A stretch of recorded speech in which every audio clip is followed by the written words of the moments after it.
10 days ago, 4 astronauts disappeared beyond Earth orbit, something humanity had not done since 1972. Tonight, they are back.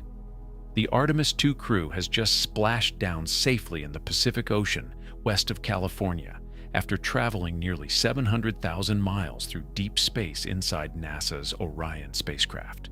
Right now, recovery ships are cutting through the Pacific swells toward a blackened capsule floating beneath 3 collapsed parachutes. Navy divers have entered the water, moving toward the side of the scorched craft to greet the 4 individuals who, until only minutes ago, were the only humans living outside the protection of Earth's atmosphere.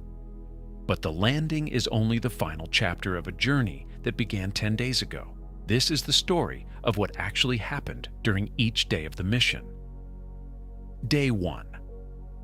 Launch.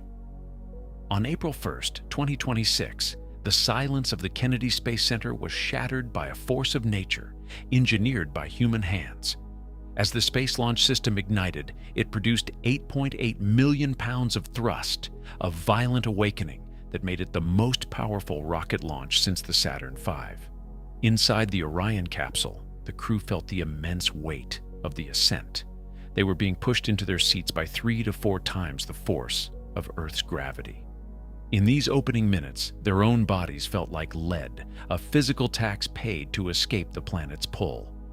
8 minutes after liftoff, the core stage shut down and fell away.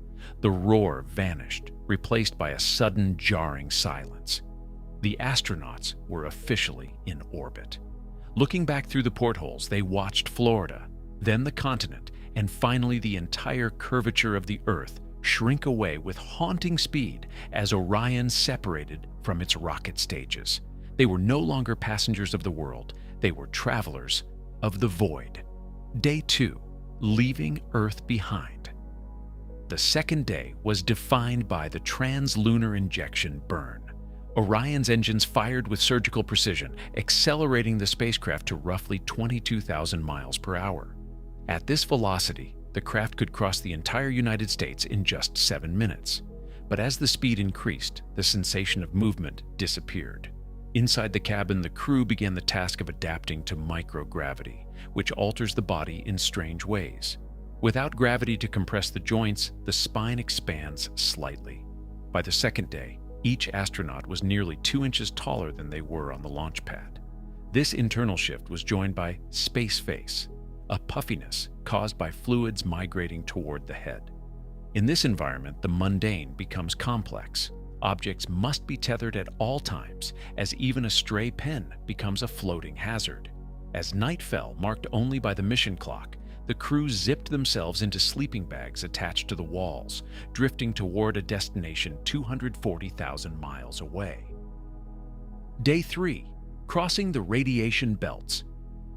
By day 3, Orion was already more than 100,000 miles from Earth, far beyond the orbit of any satellite. It was now entering a region of invisible danger, the Van Allen radiation belts.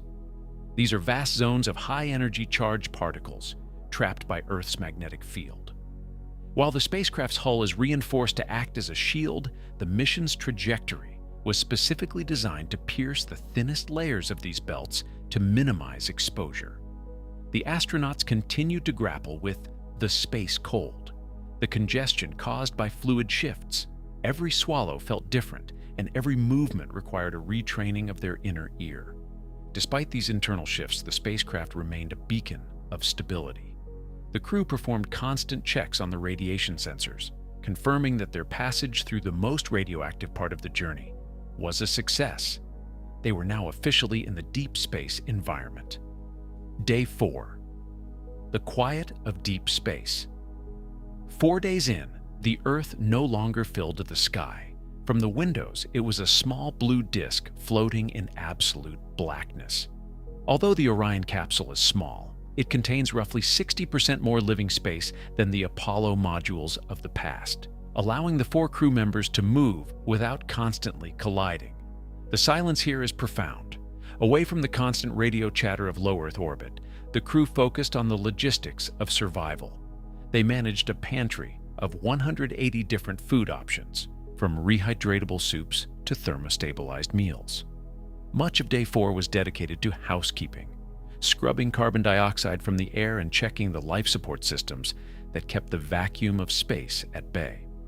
Between technical checks, the astronauts spent hours at the windows, documenting the terrifying beauty of the abyss. If you find the reconstruction of these historic voyages as fascinating as we do, please consider subscribing to the channel to support more deep dives into our journey to the stars. Day 5. The moon begins to fill the window. On the 5th day, the mission's target finally asserted its dominance. The moon no longer looked like a light in the sky. It was a world. The gray, cratered surface began to fill the primary windows, revealing the jagged mountain ranges and vast basaltic plains of the lunar Maria. The crew began to feel the pull of the moon. As Orion fell toward the moon's gravity well, the spacecraft accelerated again. Spaceflight rarely involves slowing down. This gravitational force acted as an invisible hand, bending their flight path into a long, elegant curve.